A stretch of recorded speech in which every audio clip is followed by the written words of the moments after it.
Witam Państwa bardzo serdecznie. W moim dzisiejszym filmie opowiem Wam o państwach, które w czasie II wojny światowej zachowały neutralność. Dowiecie się, czy rzeczywiście na tym one wówczas skorzystały. Odpowiedź na to pytanie jest szczególnie ważna dzisiaj, kiedy słyszymy o wybuchu nowego światowego konfliktu. A złotymi patronami kanału są pani Ewa Szemraj i pan Andrzej Maciejewski z Alaski, pani Anna Warner, kancelaria prawnicza Macieja Ordona w Chicago oraz kancelaria prawofilipa.pl.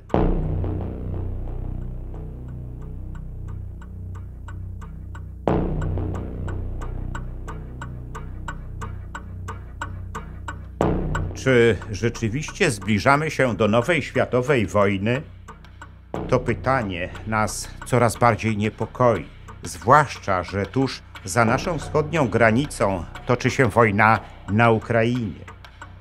Niektórzy z nas zastanawiają się, czy nie lepiej byłoby, aby Polska stała się państwem neutralnym. Aby poszukać odpowiedzi na to pytanie, spróbujmy zagłębić się w historii II wojny światowej. W czasie II wojny światowej tylko 13 państw zachowało neutralność. Należały do nich Afganistan, Andora, Islandia, Irlandia, Jemen, Liechtenstein, Portugalia, Hiszpania, San Marino, Szwecja, Szwajcaria, Tybet i Watykan. Jak łatwo zauważyć, część z nich, nawet gdyby wzięła udział w wojnie, to i tak nie miałoby to większego znaczenia. Część natomiast, gdyby wzięła w niej udział, mogłaby mniej lub bardziej wpłynąć na jej przebieg. Do tych ostatnich należałoby zaliczyć Hiszpanię, Portugalię, Szwecję, Szwajcarię i Irlandię. Zacznijmy od Hiszpanii. Hiszpania była w czasie wojny państwem rządzonym przez generała Francisco Franco, który często uważany jest za nieoficjalnego koalicjanta państw osi. I nie jest to wcale bezpodstawne. Franco obalił republikańskie rządy w Hiszpanii dzięki wsparciu III Rzeszy i Włoch.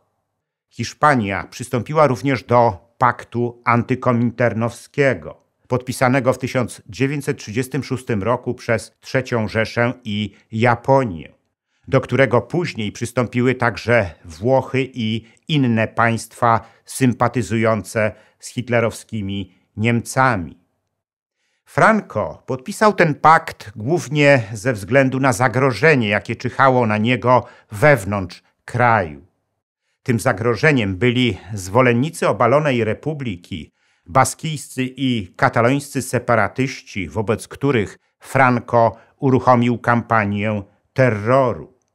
W każdym razie Hitler traktował generała Franco jako swojego sprzymierzeńca.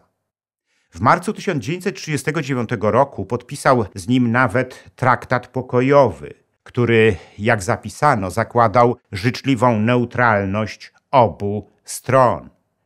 Ten traktat pokojowy zobowiązywał również oba państwa do rozwijania współpracy gospodarczej, wojskowej i kulturalnej. W zasadzie Niemcy na tym traktacie nic nie zyskały, za to Hiszpanie zapewnili sobie bezpieczeństwo ze strony Hitlera. Ale tak naprawdę Franco nie ufał wodzowi III Rzeszy.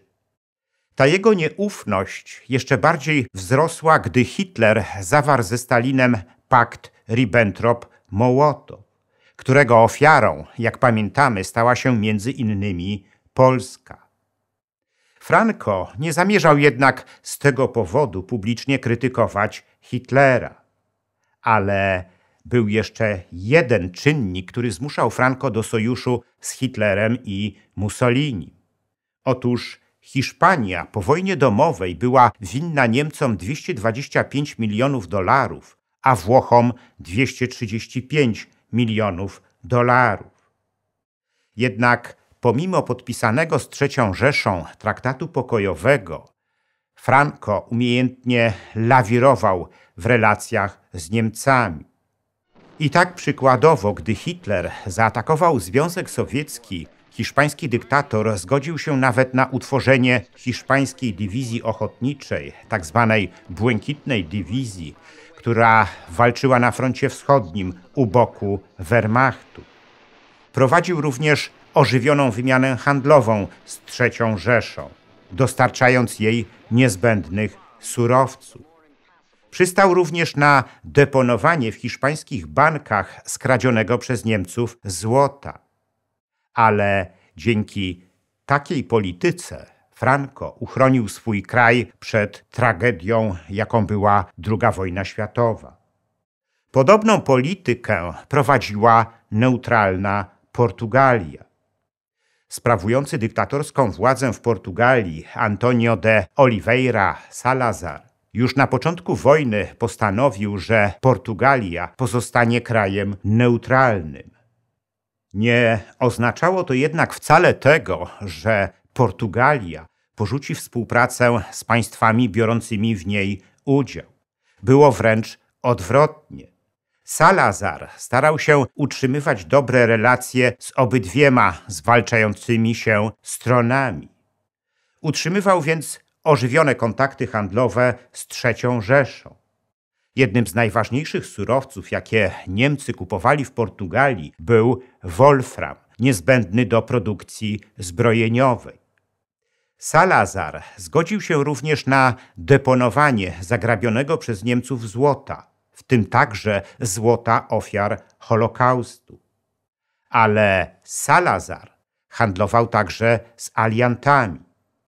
W 1943 roku, gdy Niemcy ponieśli klęskę pod Stalingradem, zgodził się nawet na udostępnienie im portugalskich Azorów, które były schronieniem dla alianckich statków atakowanych przez niemieckie uboty. Dzięki takiej polityce Portugalia nie tylko uniknęła wojny, ale zwiększyła swoje rezerwy złota z 63 ton do 356 ton, a portugalskie banki potroiły wartość swoich aktywów. Zwiększeniu uległy również dochody budżetowe Portugalii. Tylko w 1943 roku wzrosły one aż o 44%.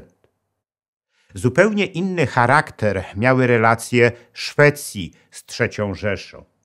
Najbardziej decydowały o nich interesy gospodarcze Niemiec. Jeszcze przed wybuchem wojny, gdy Hitler uruchomił zbrojenia, szwedzka ruda żelaza stała się strategicznym surowcem dla niemieckiej gospodarki.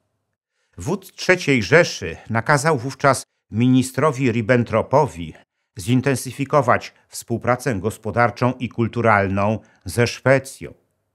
Niemiecka ambasada w Sztokholmie robiła co mogła, aby zaprezentować Szwedom osiągnięcia III Rzeszy. Do Szwecji wyjeżdżali niemieccy politycy, urzędnicy, naukowcy, a także ideolodzy Hitlera. Ci ostatni głosili nawet, że Szwedzi są zaraz po Niemcach najbardziej aryjskim ludem w Europie i proponowali im utworzenie bloku państw nordyckich, w którym obok Niemiec i Szwecji byłaby także Dania, Norwegia i Finlandia. Himmler utworzył Towarzystwo Nordyckie, którego jednym z zadań było pozyskanie Szwedów do realizacji nazistowskiej polityki w Europie. Ale Szwedzi byli wówczas podzieleni na tych, którzy chcieli zacieśnienia stosunków z III Rzeszą i tych, którzy tego nie chcieli. Tak było nawet w szwedzkim rządzie. Ówczesny premier Szwecji Per Albin Hansson był przeciwnikiem bratania się z Niemcami, ale za to szwedzki minister spraw zagranicznych Richard Sandler był ich zwolennikiem i dbał o to, aby dostawy szwedzkiej rudy żelaza do Niemiec były niezakłócone.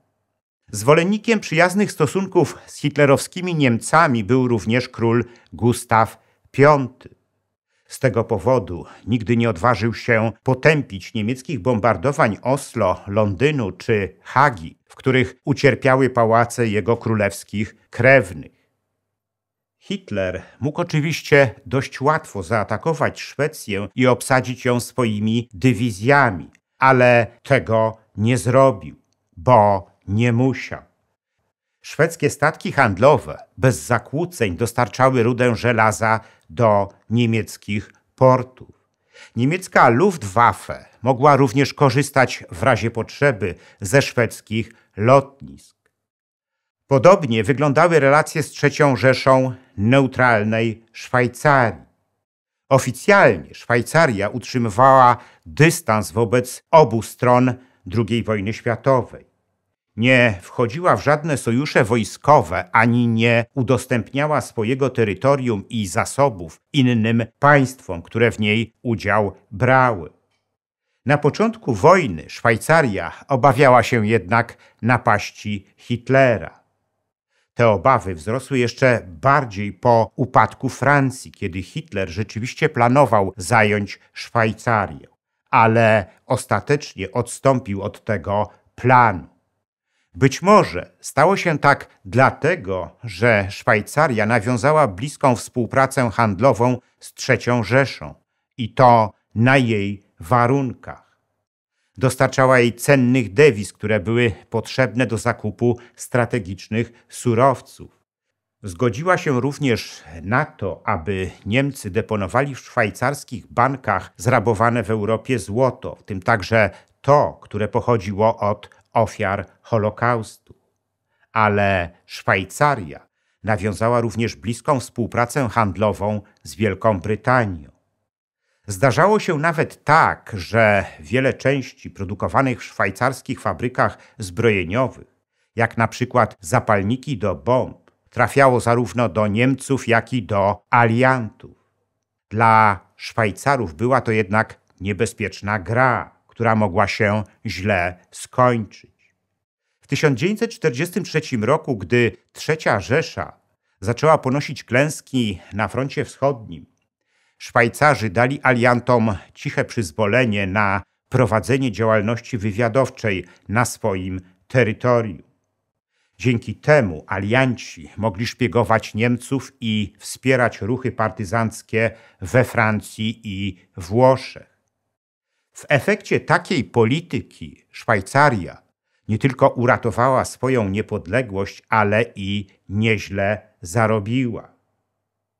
Jeszcze inną politykę wobec Hitlera prowadziła neutralna Irlandia, która dopiero w 1937 roku ostatecznie wyzwoliła się spod angielskiego panowania. Co ciekawe, Niemcy już w czasie I wojny światowej wspierali walkę Irlandczyków o niepodległość. Gdy w 1940 roku zaczęła się bitwa o Anglię, Irlandczycy czuli się sojusznikami III Rzeszy. Ale Niemcy stanowiły również główne źródło pomocy finansowej dla odradzającej się Irlandii. Nic dziwnego, że gdy wybuchła II wojna światowa, sympatie Irlandczyków do Niemców były tak silne.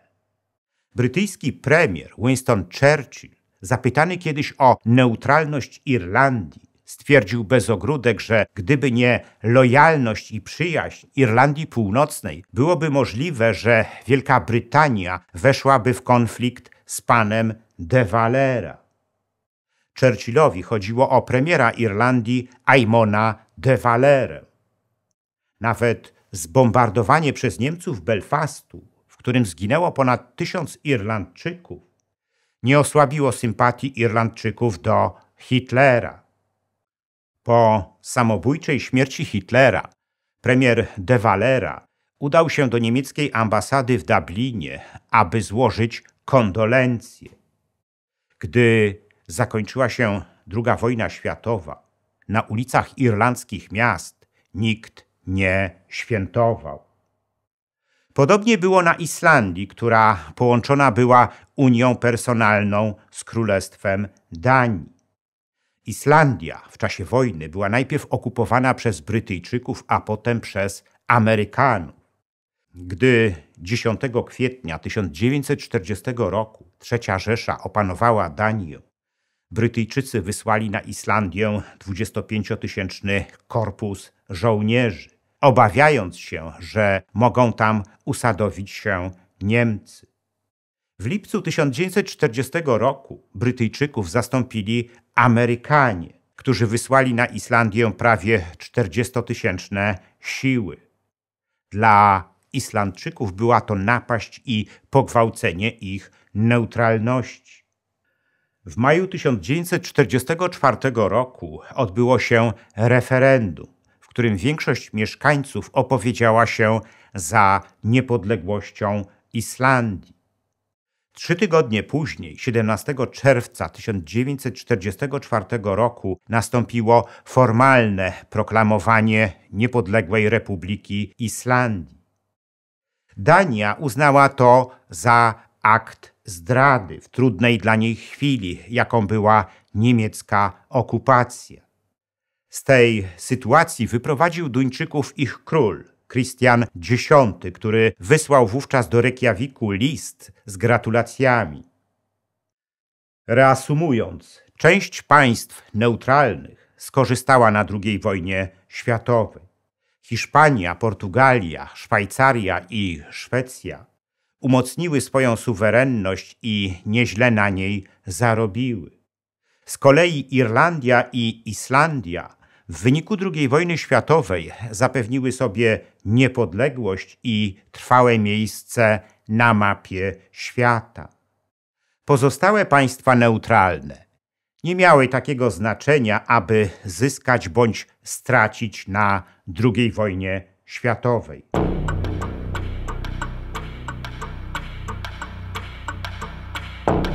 W moim następnym filmie opowiem wam o łowcach hitlerowskich zbrodniarzy, którzy ukrywali się po zakończeniu II wojny światowej. Dowiecie się, dlaczego na nich spoczęło to zadanie, a nie na aliantach. Dowiecie się również, jakie były rezultaty ich działań. Ten film zatytułowałem Łowcy hitlerowskich zbrodniarzy. Dlaczego nie robili tego alianci?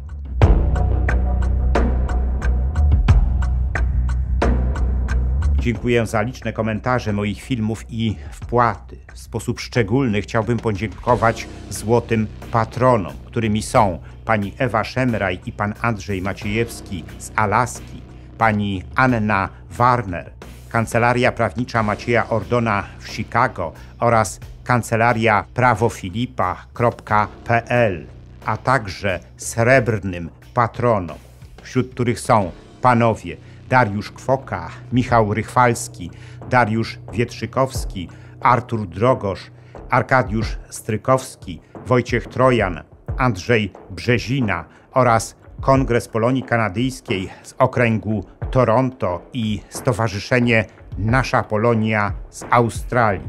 Zachęcam wszystkich do wspierania mojego kanału, co pozwoli na jego dalszy rozwój. Teraz można to zrobić nie tylko przez Patronite. Szczególnie dla patronów zagranicznych przydatne są możliwości bezpośredniego wsparcia na YouTubie w formie jednorazowej wpłaty klikając podziękuj, a także cyklicznych wpłat klikając wesprzyj na dole ekranu. Wpłat można też dokonywać przez PayPal oraz bezpośrednio na moje konto bankowe, którego numer widzicie teraz na ekranie. Więcej informacji na temat wspierania kanału na różne sposoby znajdziecie w opisie pod filmem.